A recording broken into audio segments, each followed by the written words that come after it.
Sekarang kita membahas tentang tense imperfect. Tense ini menjelaskan tentang tindakan yang sedang berlangsung tetapi di masa lampau. Nah, ini kita bisa bandingkan dengan past continuous tense di dalam bahasa Inggris. Tense imperfect menunjukkan pekerjaan atau perbuatan yang sedang dilakukan secara kontinu tanpa putus-putus, ya, kalau dipakai garis tanpa putus-putus, atau perbuatan yang dilakukan berulang-ulang itu menggunakan titik-titik-titik yang dilakukan pada masa lampau. Nah, dalam kasus penggunaan kata kerja bantu, imperfect hanya digunakan sebagai tense lampau yang bersifat umum, tidak memiliki makna sebagai perbuatan yang sedang berlaku atau berlangsung di masa lampau yang sedang berulang-ulang. Ini khususnya penggunaan kata kerja bantu. Lalu untuk ciri khas dari imperfect, demikian juga dengan semua jenis kata kerja bentuk lampau, selalu menggunakan augment a. Jika huruf pertama dari sebuah kata kerja adalah vokal, maka akan terjadi perubahan. Misalnya e plus alpha akan menjadi eta. Demikian juga epsilon plus epsilon akan mengalami perubahan perpanjangan menjadi eta juga. Nah, ini e yang panjang ini adalah augment e yang melekat pada rumus atau ciri khas dari imperfect, sedangkan yang a, e, o, I dan seterusnya kadang ada pada kata kerja yang diawali oleh vokal seperti ini. Saya beri satu contoh kata echoes. Kata echoes mempunyai leksikal akuo. Nah, kata akuo diawali oleh vokal, yaitu vokal alfa, dengan ketentuan seperti yang ada pada tabel. Ketika epsilon disandingkan dengan alfa, maka akan mengalami perubahan menjadi eta, sehingga bunyinya equus bukan aquus. Nah, ini akhiran s merupakan orang kedua tunggal dari imperfect indikatif aktif, sehingga terjemahan dari equus ini adalah engkau dulu sedang mendengar. Analisa lengkapnya, tense ini adalah kata kerja, jadi tense imperfect, modus indikatif, voice aktif, orang kedua, jumlah tunggal, berasal dari kata kerja akuo, terjemahannya engkau dulu sedang mendengar. Mari kita lihat infleksi lengkap dari imperfect indikatif aktif ini. Ada orang 1, 2, 3, baik tunggal maupun jamak. Eluon, elues, eluen, eluomen, eluete, eluon. Terjemahannya bisa dilihat di sampingnya. Saya dulu sedang melepaskan sampai pada mereka dulu sedang melepaskan. Dari sana kita mendapatkan rumusnya. Epsilon atau augment e ditambah kata dasar tambah on sn omen et on. Nah, perhatikan perubahan augment e pada kata kerja imperfect terjadi antara kata depan dan kata kerja. Nah, dalam kata kerja biasanya ada terjadi gabungan dua kata, yaitu kata depan dan kata kerja. Nah, ketika menemukan hal seperti ini, maka jangan lupa penjelasan dari bagian ini.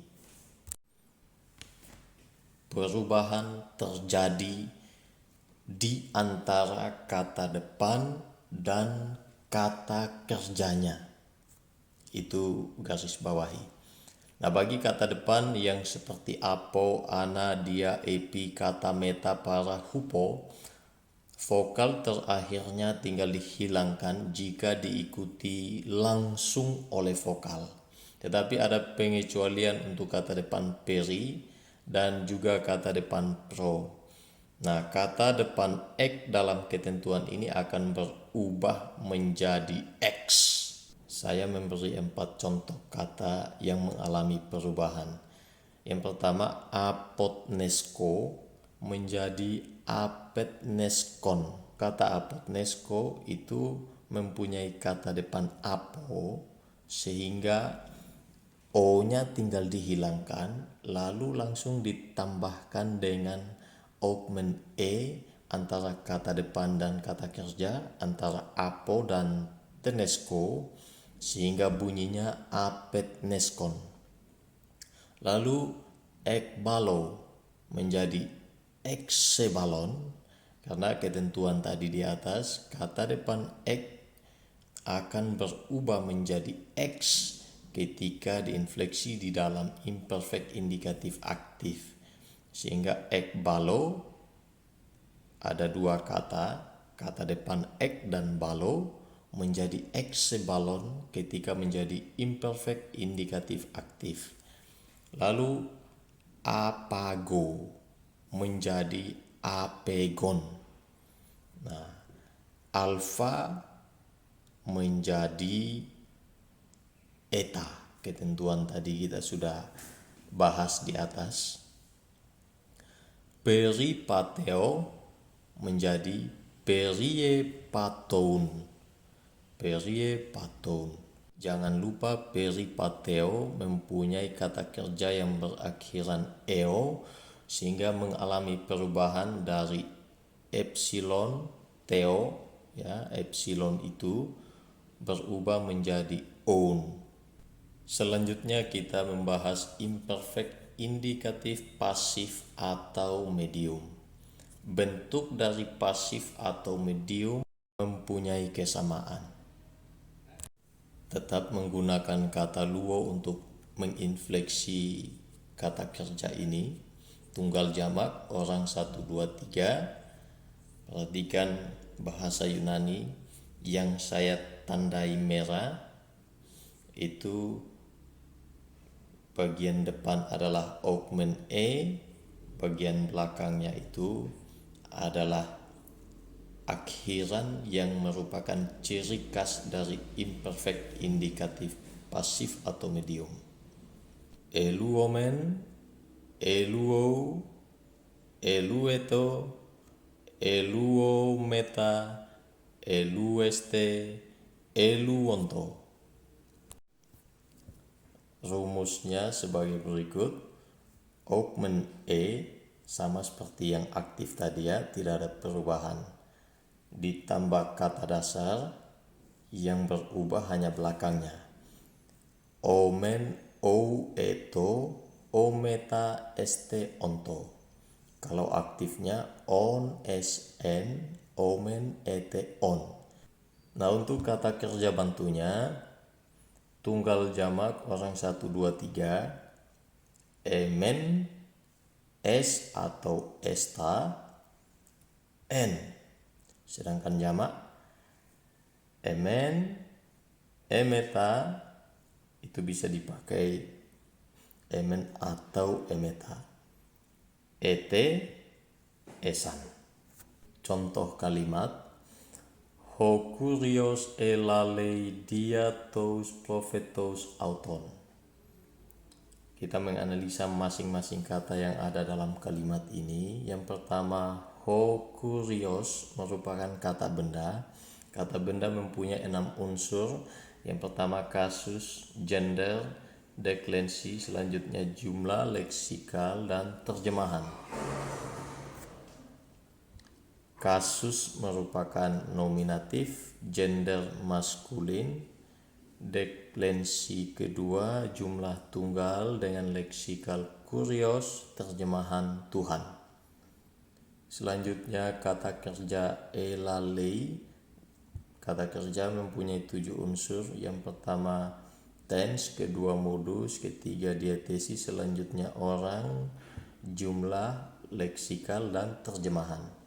Nah, tense imperfect, modus indikatif, dia tesisnya aktif, orang ketiga tunggal dari kata kerja laleo dan terjemahan dia dulu berbicara.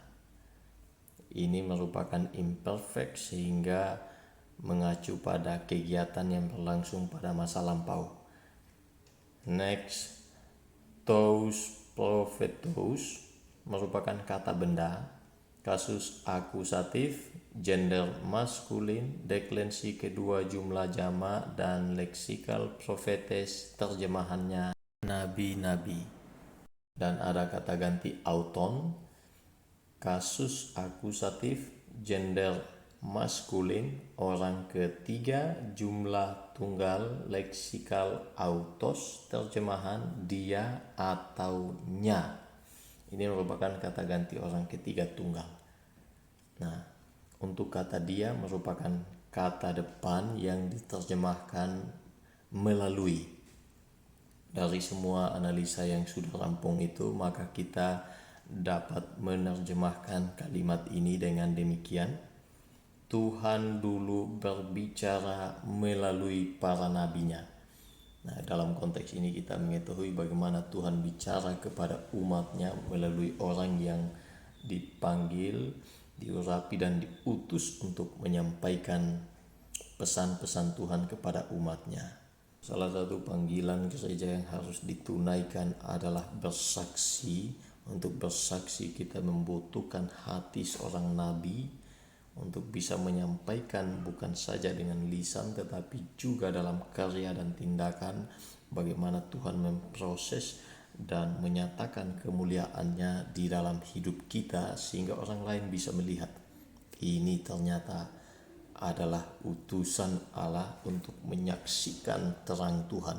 Dengan demikian kita mempermuliakan Tuhan, bukan sebaliknya kita menghina dia dengan perbuatan kita atau kata-kata kita. Tidak. Muliakanlah Tuhan dengan seluruh hidupmu. Kita latihan, analisa dan terjemahkan kalimat berikut. Ta de probata ebaleto litois hupoton paidion.